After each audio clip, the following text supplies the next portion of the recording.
Hi అండి. కోపంగా చూస్తుంది. అమ్మ దర్శనం ఇవ్వడానికి వచ్చింది నా కోసం. ఓకేనా. ఇక్కడ నేను గోమాతకు రైస్ పెడతానండి.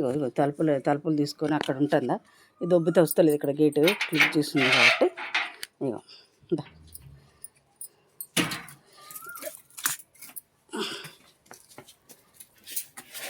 ఈ దర్శన భాగ్యం కోసమే కదా నేను ఎదురు చూసేది. అమ్మ ఇవ్వాలి. యాని కానీ పాపాన జన్మంతర కృతం తాని వినశ్యతి ప్రదక్షిణ పదే పాపోహం జన్మత. అమ్మ చల్లగా చూడు తల్లి. అరెప్పటి దేనివల్లనో నా జీవితాశయం ఏంది. ఒకరి ఇంటికి పోవద్దు, ఒకరి పంచన బతకద్దు, ఒకరి పంచన పోయి ఫుడ్కు నేనే కానీ నా పిల్లలే కానీ బతకద్దు. మాకు తలరాతలు ఇట్లుంటే ఎట్లా మేము ఏగించుకోవాలి.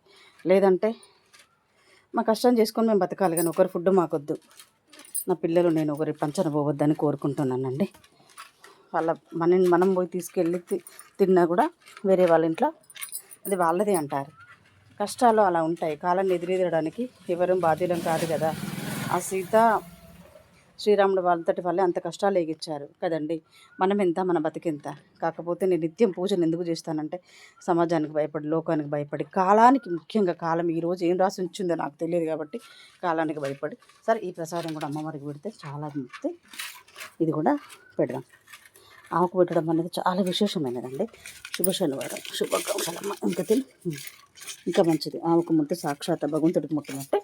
అయితే విషయం ఏంటంటే ఏదో పుణ్యం వస్తుంది, తప్పకుండా పుణ్యం వస్తుంది, ఏదో శక్తి మనతో ఉంటుంది అనే నమ్మకంతో నేను ప్రతిరోజు విధిగా పొద్దుట సాయంత్రం పూజ చేసుకుంటూనే ఉంటానండి. నాకు చాలా ఆనందంగా ఉంటుంది అమ్మవారి దర్శనం. చూడండి, గోమాత వచ్చే గేట్ దగ్గర ఉంది. నిజమే, చూశారు కదా. అటెల్ పద పైగా చాలుపా. దర్శన భాగ్యం నాకు ఇచ్చిన, మంచి పని చేసిన. పదమ్మ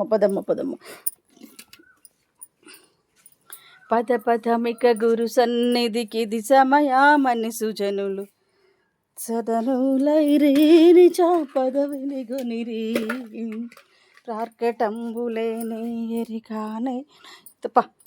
చలో, ఇక అయిపోయింది. పోవా, ఇక్కడే ఉంటావా?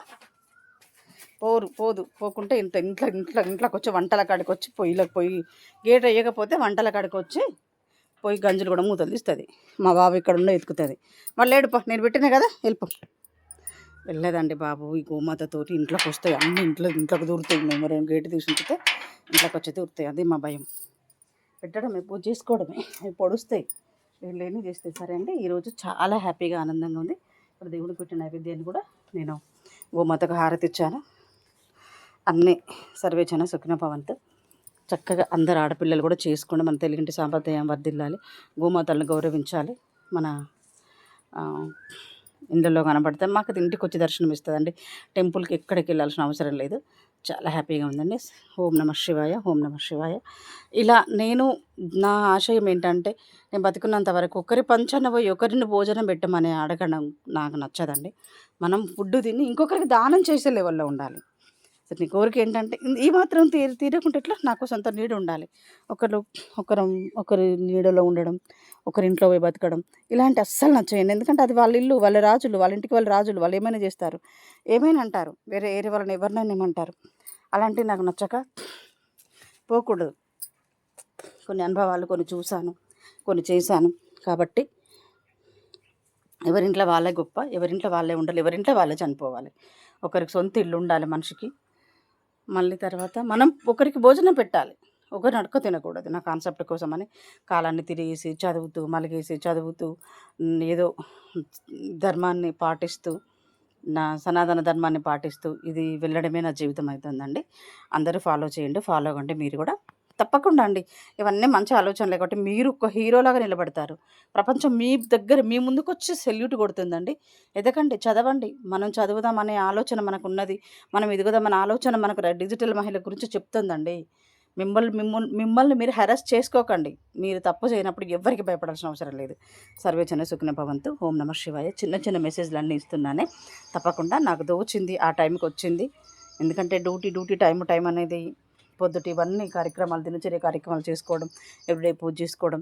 ఎవ్రీడే పూజ చేసుకుంటే వాళ్ళు చాలా మంచివాళ్ళండి. ఎందుకంటే వాళ్ళకి వేరే ఆలోచనలు ఉండేది తప్పేంటి ఒప్పేంటి తప్పు చేయకూడదనే ఆలోచనలో ఉంటారు. ఓం నమః శివాయ. ఓం